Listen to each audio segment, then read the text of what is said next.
અહીંયા હળબટિયાળી જેવું હોય હાંડા જેવું ગામ છે તોય કે અહીંયા દીકરી નથી. કેશુ બાપાનો એકનો સિદ્ધાંત હતો કે ગોકુળિયું ગામ. આ નરેન્દ્ર મોદીએ શું કીધું? Smart city. અને આપણે ઠોક ભાજ્યો. સ્માર્ટ સિટી બનાવવા, તમને તો બરબાદ કરવા તોય કે ઠોક ભાજપ. અને વળી ભાજપથી નો ધરાય ગૌરી તણખલા પકડે એટલે તણખલા. આમને પતાવી દીધા બધા લલિત વસોઈ અને લલિત કગતરાને એ તણખલા હાવેણાથી આગળ રહેજો, બની જાઓ. અને મારે તમને એક છેલ્લી વાત કહેવી છે, અહીંયા ખાસ કહેવી છે. એક દિવસ આપણે જ બધા નીકળ્યા હતા, મેં અશોકને આ બેનું મારી ભેગી એવી હતી ભાજપ વાળાને આ સ્કૂલના કાર્યક્રમમાંથી ભગાડ્યા હતા, યાદ છે ને? હળબટિયાળીમાં આ બેનું બધી પાણી હરી થતી મને ખબર છે. મેં તો હળબટિયાળીની બેનું આટલી બધી રણચંડી રાણીબાઈ જેવું હતું બધું. અને આ ભાજપ વાળાને ઊભી પૂછડીએ ભગાડ્યા હતા. ઈ હાર્દિકના આંદોલનમાં ક્યાં છે અત્યારે? પૂછું તો ખરા, ક્યાં છે? ઘરે નથી.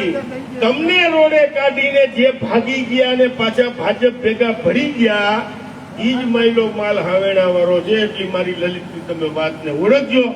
કેટલી વાત કરીને પૂરી કરું છું. જય હિન્દ, જય ભારત.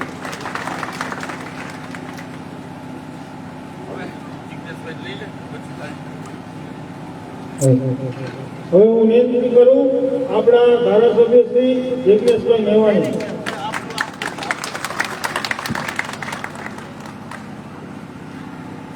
મંચ ઉપર ઉપસ્થિત સૌ સન્માનીય સાથીઓ, મોરબી શહેરના પ્રમુખ ઓડિયન્સમાં બેઠા છે અને જિલ્લા પ્રમુખ બહાર બેઠા. બાજુમાં લલિત કાકા, હજી લલિતભાઈ વસુરાના કાકા નથી કહેતા, લલિતભાઈ જ કહે છે. વગર કાકા કહીએ કોઈ સુધરતા નથી. બાજુમાં અમારા એઆઈસીસીના સેક્રેટરી અને લાલજીભાઈ સેવાદળના રાષ્ટ્રીય પ્રમુખ, આ તમામ વડીલો, યુવાન મિત્રોને પાછળ બેઠેલી બહેનો અને માતાઓ,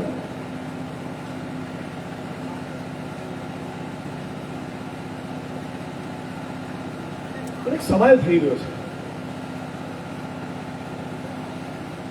રાજકીય પક્ષો તમામ 2 મિનિટ સાઈડમાં મૂકીને વાત કરી. મારી પાર્ટી સહિત આપણા દેશની સરકારોએ એ કેવા પાઠ્યપુસ્તકો બનાવ્યા, એ કેવી કેળવણી આપી કે આ દેશમાં તમામ રાજકીય પક્ષોની સરકારો છેલ્લા 30 વર્ષમાં 3,20,000 ખેડૂતોએ સુસાઇડ કર્યા.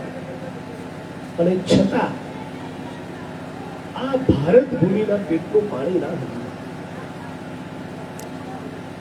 લાઈવમાં જોડાયેલા મિત્રો સરદાર વલ્લભભાઈ પટેલના સ્ટેચ્યુને માળા પહેરાવી. કાલે કોઈ દલિત મોહલ્લામાં જય ભીમ બોલીશ.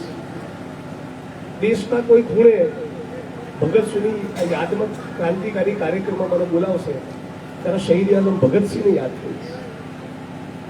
કબીર બહુ ગમે છે, રવિદાસ, નાનક, કબીરની વાણી બહુ ગમે છે અને દુહાઓ કહેતો છે. સંત મેકરણની આ ધરતી છે, નરસિંહ મહેતાનું ગુજરાત છે. ઇન્દુલાલ યાજ્ઞિક જેવો એવો શ્રમજીવી નેતા થયો કે એની સભાના કારણે પંડિત જવાહરલાલ નહેરુની સભા ફ્લોપ થઈ ગઈ. અને જવાહરલાલ નહેરુને મજા પડી ગઈ કે વાહ, ગુજરાતમાં આવો બી કોઈ શ્રમિક નેતા છે. આ ઇન્દુલાલ યાજ્ઞિકનું ગુજરાત, આ રવિશંકર મહારાજ ઘસાઈને ગુજરાત અને બીજાના ખપમાં ગયું એનું જીવન, આ રવિશંકર મહારાજનું ગુજરાત, આ ભગતસિંહ અને ડોક્ટર બાબા સાહેબ આંબેડકર, મૌલાના આઝાદ, ગાંધીજી, સરદાર વલ્લભભાઈ પટેલનો દેશ, સંત મેકરણ, રવિદાસ, નાનક, કબીરની ધરતી. આ ધરતીનું શું થઈ ગયું છે? સ્ત્રીઓને નગ્ન કરીને ફેરવે છે મણિપુરમાં, નગ્ન કરીને ફેરવે છે સ્ત્રીઓને મણિપુરમાં, અને દેશ બોલતું નથી. માફ કરશે આવનારી પેઢીઓ આપણને. બાપ કરશે આવનારી પેઢીઓ આપણને શેર કરી દેજો ને વિડીયો. સવાલ નહીં પૂછે આપણને ઇતિહાસ કે આ દેશના એક ખૂણામાં સ્ત્રીઓને નગ્ન કરીને ફેરવતા હતા તમારે ને મારે બે અને દેશનો પ્રધાનમંત્રી લુચ્ચો એક શબ્દ નથી બોલતો પણ તમે બી ચૂપ હતા મારા ભારતવાસીઓ. આપણી દીકરીઓ આપણને પૂછશે લાઈવ હશે. આવતા 10 વર્ષમાં 15 વર્ષમાં 20 વર્ષમાં 25 વર્ષમાં 35 વર્ષમાં સમજદાર પેઢી પાકશે એ શેર કરી દેજો ને આપણે. અને એ વખતની જનરેશન એ વખતની પેઢી આપણને સવાલ પૂછશે કે ઉત્તર પ્રદેશના લખીમપુર ખીરીમાં ભારતીય જનતા પાર્ટીના મંત્રીના દીકરાએ ખેડૂતની છાતી પર આખી ગાડી ફેરવી કચડી ચગડીને મારી નાખ્યો તમારામાં આવી ગયું ને? અને દેશમાં કોઈએ હાઈવે ઉપર ચક્કાજામ નહીં કર્યો. આ દેશમાં કોઈએ ટ્રેનો નહીં રોકી. કોઈ યુવાનો ક્રાંતિ કરવાના નીકળ્યા. શરમજનક છે ને આ વાત? છે કે નહીં? દિલ્હીના ખેડૂત આંદોલનમાં ટોટલ ખેડૂતોનો આ મોદીની સરકારે ભોગ લીધો એનો આંકડો જાણો છો? કેટલા ખેડૂતોની શહાદત થઈ? 690. કેટલા? તમારા અને મારા પેટમાં સમયસર રોટલો આવે એના માટે આ દેશના પંજાબના, હરિયાણાના, રાજસ્થાનના, ઉત્તર પ્રદેશના જે ખેડૂતો દિલ્હીમાં લડ્યા ને 1 વર્ષ એમાં 690 ખેડૂતોની શહાદત થઈ ગઈ. અને તોય આ દેશ મોદી બીજો કોઈ દુનિયાનો દેશ હોય તો સંકલન ઉખાડી 4 લાફા મારીને કાઢી મૂકે. અને 20 વર્ષ એ પાર્ટી કેમ્પેન માટે ના નીકળી શકે, બજારમાં પ્રચાર માટે ના નીકળી શકે. સાચી વાત કે ખોટી વાત? 690 ખેડૂતોનું બલિદાન એક ખેડૂતને કચડીને ચકડીને રેસીને મારી નાખ્યો અને દેશ બોલતો નથી. અને લાલ કિલ્લાની પ્રાચીર પરથી આ ભારત ભૂમિનો ચોર નંબર 1 દુનિયાની ડબ્બાસો મારશે 15મી ઓગસ્ટે અને 26મી જાન્યુઆરી. અને આપણે સરદાર પટેલ સાહેબના અને બાબા સાહેબના સ્ટેચ્યુના માળા પહેરાઈ કરીશું અને બટન એમનું દબાઈશું. એ લલિતભાઈ ક્યારનો ગુસ્સો કરે છે. લાલજીભાઈ, આજે આ ક્ષણે આ દેશમાં એક ખેડૂતની ખાલી ખેતીની એનો દીકરો એ પાનનો ગલ્લો ચલાવતો હોય કે ફેક્ટરીમાં મજૂરી કરતો હોય કે મનરેગામાં કામ કરતો હોય કે પરિવારની દીકરી આશા વર્કર તરીકે જતી હોય કે આંગણવાડીમાં જતી હોય એ નહીં કરવાનું. ખાલી ખેડૂતની ફક્ત ખેતીની 1 દિવસની આવક જાણો છો કેટલી છે? રોજના 27 રૂપિયા. બોલો બધા જ કેટલા? લલિતભાઈ, આજે આ દેશમાં એક ખેડૂતની ખાલી ખેતીની આવક 1 દિવસની રોજના ઇકોનોમિક સર્વે પ્રમાણે 27 રૂપિયા. આ તમે બી નહીં માનો. બોલો બધા મોટેથી મારી બહેનો સુધી, આ દેશમાં એક ખેડૂતની 1 દિવસની આવક ફક્ત 27 રૂપિયા છે. 27 રૂપિયા છે.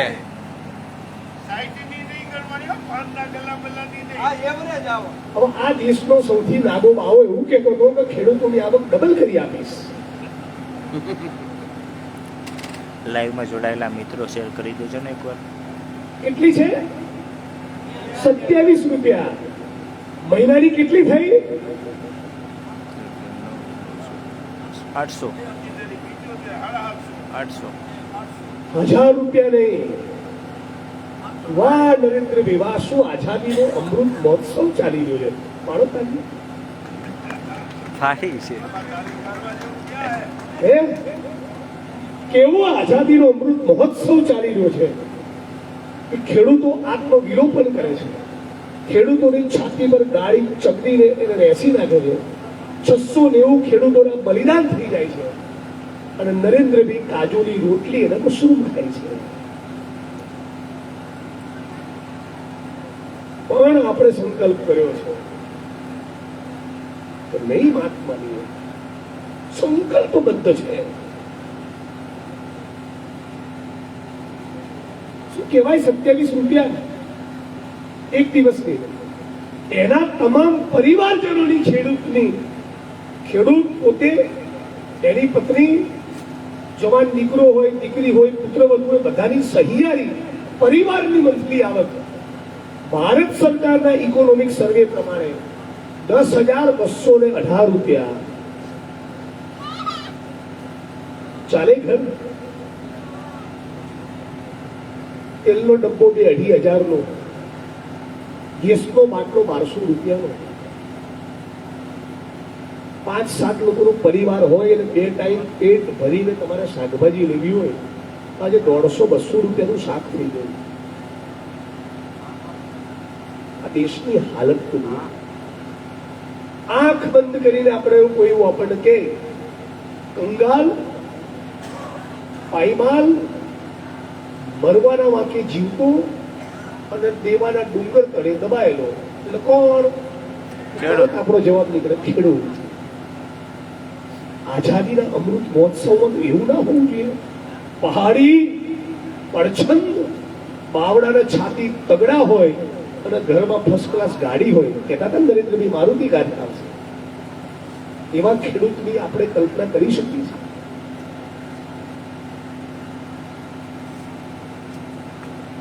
કંઈક બહુ જ મોટું ખોટું થઈ રહ્યું હોય એવું લાગે છે મને.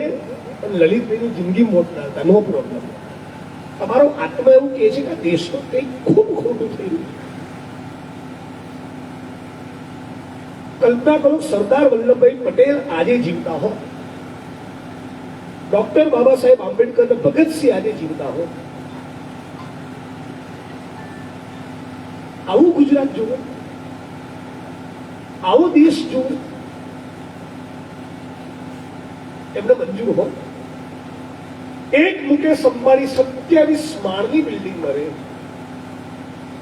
સાંભળીને જોયું નથી, એવું કહે છે કે એની 27 માળની બિલ્ડિંગમાં એના ઘરમાં આખા ફ્લોર એ ખાલી ગાડીઓના પાર્કિંગ માટે 65-70 કાર છે.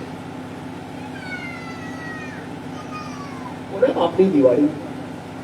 આ કોને તમે લૂંટીને ભેગું કર્યું છે? ગુજરાત સરકારનું બજેટ 3,70,000 કરોડ અને મુકેશ અંબાણી અને ગૌતમ અદાણીની સહિયારી મિલકત 16 લાખ કરોડ. બે માણસની. આ તમારા જિલ્લામાં કોઈ પણ જિલ્લાનો માણસ 10 કરોડનું બંડલ લઈને કમલમમાં જાય ને, એટલે આ જિલ્લાનો એસપી, કલેક્ટર, તમામ મામલતદાર, તમામ પ્રાંત અધિકારી, એલસીબી નો પીઆઈ એ ભાજપ વાળા સેટ કરી આપે 10 કરોડમાં. પેકેટ નક્કી જ છે. સાબરકાંઠામાં અને બનાસકાંઠામાં જે દારૂની લાઈનો ચાલે છે, કે એસપી તરીકે જવું હોય તો 2.5 થી 3 કરોડનું ટેન્ડર ભરાય. ઓ શબ્દ છે, ટેન્ડર ભરાય. ટેન્ડર એટલે શું? આ એસપી કે હું 1.5 કરોડ આપું, હર્ષને કે આ એસપી કે 2 કરોડ આપું, આ એસપી કે મને કચ્છમાં મજા નહીં આવતી, બનાસકાંઠા પહોંચાવો મારા 3.5 કરોડ. આવું ટેન્ડર ભરાય. એટલા માટે તમને વાત કરું છું કે ધારો કે કોઈ ઉદ્યોગપતિ છે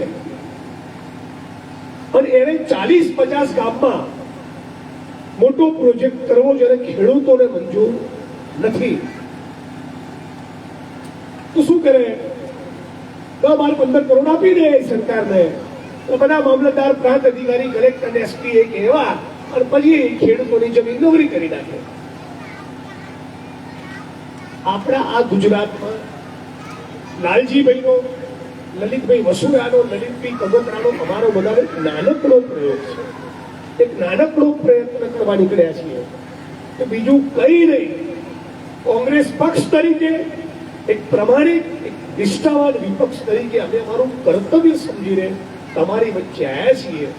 બીજું કઈ થાય કે ના થાય, આ મારા ગુજરાતની અંદર ખેડૂતોના દેવા તમામ કરી આપો. 15-16 લાખ કરોડના દેવા ઉદ્યોગપતિ, પૂંજીપતિ, મોટા મોટા ધનના શેઠોના, અદાણીઓના, અંબાણીઓના, ટાટાઓના, બિરલાઓના નરેન્દ્રભાઈએ માફ કર્યા. પણ જેની રોજની આવક 27 રૂપિયા છે, જેના પરિવારની મંથલી આવક 10,218 રૂપિયા છે, એ ખેડૂતના દેવા તો તમે માફ કરો. આ ગુજરાતમાં પાક ફસલ વીમા યોજના ફરી લાગુ કરો. નર્મદાની કેનાલોનું નેટવર્ક પૂરું કરો. બનાવો નવા ચેકડેમ, બનાવો કાયદો જેથી ખેડૂતોને મળે ટેકાનો ભાવ, દૂધ ઉત્પાદકોને મળે પોષક ભાવ. આવી 2-5 માગણી લઈને આ ખેડૂત આક્રોશ યાત્રા લઈને નીકળ્યા છે. પણ તમે મને કહો, આમાં ક્યાં રાજનીતિ છે? મારી વાણીમાં, મારા વિચારમાં, મારી આંખમાં તમને રાજનીતિ લાગે ને તો મારી સામે મોરચો લઈને આવજો. અત્યારે ગુજરાતના ખેડૂત માટે નીકળ્યા છે. ચૂંટણી છે નહીં, વોટ લેવાના નથી. હાથ જોડીને બધાને વિનંતી અને અપીલ કરું છું, આ પૃથ્વીના પટ પર કોઈ 7-12માં મારું નામ નથી, મારા ઘરમાં કોઈનું નથી, પણ ખાવા જે અનાજ જોઈએ છે એ તો ખેડૂતનો પરસેવો છે. ખાવા જે અન્ન જોઈએ છે કોઈ ખેડૂતનો, કોઈ ભાગિયાનો, કોઈ ખેત મજૂરનો પરસેવો છે. આ પરસેવાની સાથે મળીને બધા આપણે કિંમત કરીશું. સાચા અર્થમાં સરદાર પટેલનો આત્મા રાજી થાય એવું ગુજરાત બનાવીશું. એવા વિચાર સાથે તમારી વચ્ચે નીકળ્યા છે. આપ સૌનો ખૂબ ખૂબ આભાર.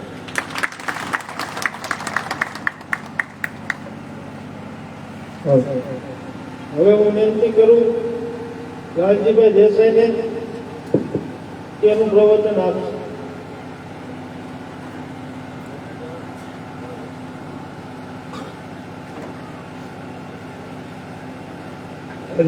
મારો અવાજ ગયો છે એટલે મેં ના પાડી હતી, કારણ કે છેલ્લા 5 દિવસથી સોમનાથથી શરૂ કરીને અહીં સુધી નારા બોલવા, ગીતો ગાવા, ભાષણ કરવા, ક્યાંક ટ્રેક્ટર ચલાવવાનું, ક્યાંક મોટરસાઇકલ પર ધૂળની ડમરીમાં એક મગફળીના હળી ગયેલા બધા જે ઢગલા હોય એના પાવડર ઉડ્યા, તો ઘણું લગભગ ગયું. પણ ખેડૂતનો દીકરો છું. અહીંયા બધાએ જે બળતરા કરી એ જ બળતરા મારી છે, એ જ બળતરા તમારી છે.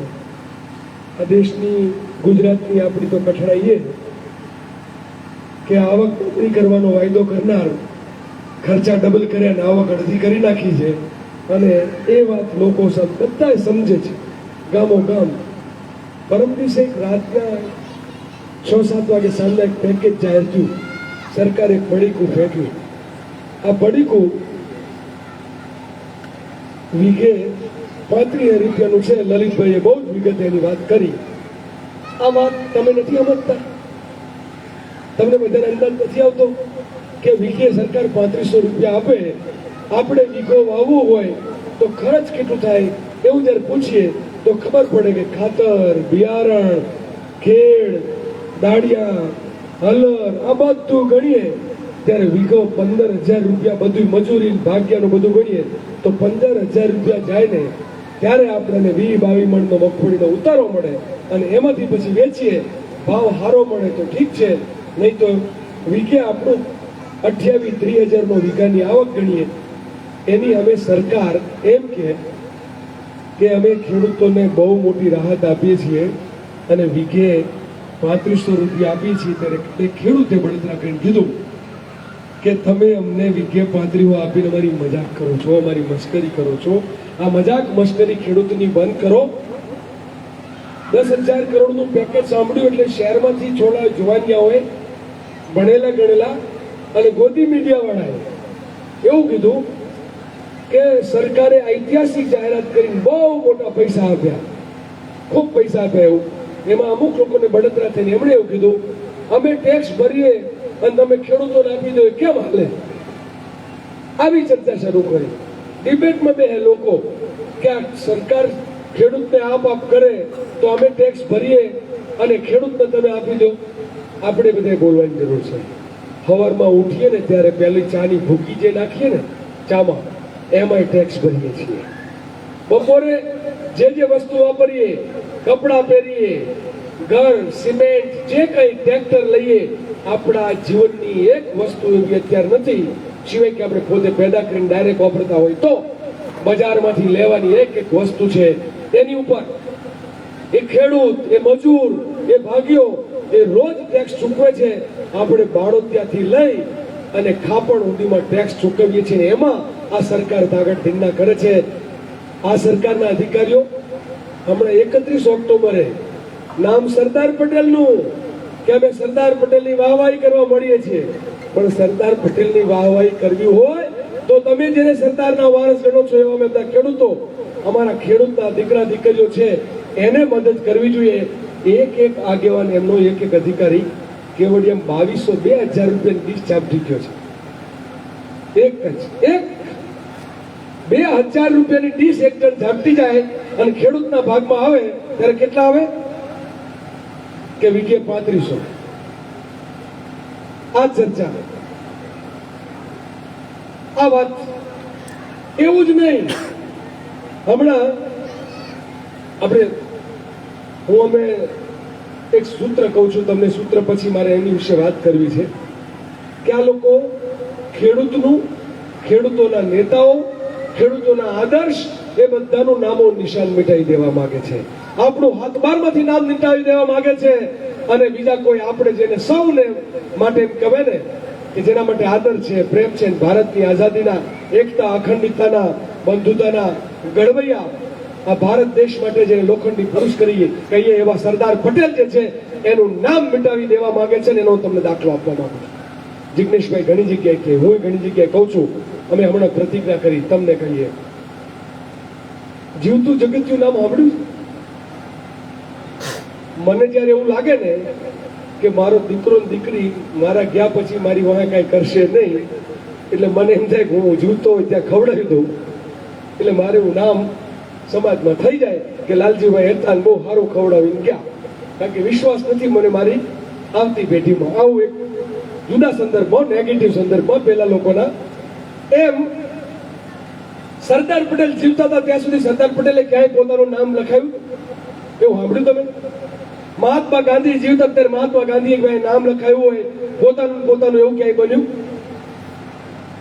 કોઈ બીજાનું નામ ભૂસી અને ગાંધી અને સરદારે પોતાનું નામ લખાયું હોય એવો આ દુનિયામાં એક દાખલો હોય તો કોઈ બતાવે. પણ એક એવો નુગરો નીકળ્યો કે આપણા તમારા બધાના વોટ લઈ ગયો અને પોતે મુખ્યમંત્રી ને વડાપ્રધાન બન્યો. જઈને પહેલું કામ સરદાર પટેલ સ્ટેડિયમમાં સરદાર પટેલનું પાટિયું ઉખાડી અને પોતાનું નામ નાખીને બેસી ગયો. આજ મારું ઘણું દુઃખ છે ને તો એટલે બોલું છું, અંદરથી દાજું છું. કારણ કે સરદાર પટેલ આ દેશની આઝાદી માટે જેલોમાં રહી જિંદગી દેશને આપી અને જ્યારે એમણે પોતાનું આખું પૂરું થતું હતું ને ત્યારે એને બેંક બેલેન્સ નતું, એને મકાન નતું, એની પાસે કાંઈ નતું, બધું આ દેશને આપી ગયું. ત્યારે આપણે સરદાર પટેલને માનીએ છીએ. અને હાવ લુખ્ખા જેવા લોકો અત્યારે એક વ્યક્તિનું નામ મોટું કરીને ચમચાગીરી કરવા માટે તમે નામ સરદાર પટેલનું મિટાવી દો. હમણાં કરમસદ એટલે તમને ખબર છે ને શું છે? આપણા માટે ધામ કહેવાય. જેમ પોરબંદર એક ધામ છે આપણા માટે, એમ કરમસદ ધામ છે. કરમસદના લોકો લડે છે કે કરમસદનું નામ રહેવા દો. તમે આણંદ નગરપાલિકાનો, વિદ્યાનગરની નગરપાલિકાનો બોર્ડ ના બનાવો. અલા તમારે નામ જ આપવું હતું તો એ વિદ્યાનગર ને કરમસદ ને ભેગા ભરવો છો તો એને તમારે સરદારનગર નામ આપવું હતું તો અમે માને કે તમે સરદાર પટેલને 150માં જન્મ જયંતિ વર્ષે તમે નામ આપ્યું. સરદાર પટેલનું નામ શું કરવા મિટાવવા માંગે છે? એ લોકો માટે, ખેડૂતો માટે, ખેડૂતોના આદર્શ એવું એમને કશું ગમતું નથી. અને માટે મિત્રો તમને મારે લાંબી વાત કરવાના બદલે એટલું જ કહું, 4-5 માગણી લઈને નીકળ્યા છે. માગણી સાચી ના હોય તમે અમને કહો તો અમે અહીંથી પાછા વળી જઈએ. આ બહુ ચોખ્ખું. અત્યારે ચૂંટણી નથી, લલિતભાઈ માટે આજ વોટ નથી માંગવાના. હું 27 તમારે શું કરવું નહીં કરવું એ તમારે. આમાં કોઈ પોતે જાતે જ કોઈના પગ ઉપર કુવાડો મારવો હોય એને કોઈ ન સમજાવી શકે. હવે પોતાનું નક્કી કરવાનું. 27 તમારે શું કરવું ન કરવું મારે કઈ કેવું નહીં. પણ 42 લાખ હેક્ટર જમીનમાં નુકસાન હોય. ઉનાળામાં તકલીફ ઉઠાવ્યા હતા, પાછું ચોમાસામાં આ થયું. અને જેમ લલિતભાઈ કીધું ને એમ કોઈથી કપાને આપણે એવું બને બાજરી ઉભી હોય ખેતરમાં ઉગી હોય એવું તો મેં જોયું છે, બરોબર. પણ બાજરી કારણ કે ચોમાસામાં હોય. આ સિઝનમાં કોઈની માંડવી અને કોઈનો કપા એ ઢગલામાં માંડવી ઉગી જાય, એ કપાના છોડ ઉપર જ કાલું ઉગી જાય, એમાંથી બીજવારો એવું અમે જ જોયું, તમે નહીં જોયું હોય જિંદગીમાં. જ્યારે આવ્યું ખરાબ વરસ, આવી ખરાબ સ્થિતિ હોય ત્યારે સરકારે બીજી બધી ચર્ચામાં પડતું મૂકવાને બદલે એના માસીનો દીકરો, એનો ભાઈનો દીકરો, એનો વેવાય કે એનો કાકો કે જે હાગો થતો હોય, અદાણીના 33,000 કરોડ રૂપિયા એક માણસના માફ કર્યા. કેટલાના?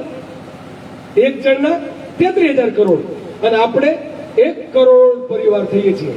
1 કરોડ પરિવાર, ખેડૂતો, ખેત મજૂરો, પશુપાલકો, 1 કરોડ પરિવારો માટે માત્ર 10,000 કરોડ અને પેલા એક માટે 33,000 કરોડ રૂપિયા. આ ભેદ છે. આ પૈસા આપણા જ છે, અહીંયા વેચે છે ને આપણા નથી દેતા. એટલે અમે કહીએ છીએ કે 5 માંગણી. ખેડૂતનું દેવું સંપૂર્ણ માફ. પછીનું સૂત્ર છે, તમને લાગે કે બરાબર છે ખેડૂતનું દેવું માફ કરવું જોઈએ એવું તમને લાગે છે કે ના માંગણી ના કરાય? કરાય ને? તો હું તો પ્રતિજ્ઞા સાથે અમે બધા નીકળ્યા છીએ, ખેડૂતનું દેવું સંપૂર્ણ માફ, નહીં તો ભાજપ સાવ. તમને માન્ય છે આ વાત? તો સૂત્ર બોલવાનું છે તમારે.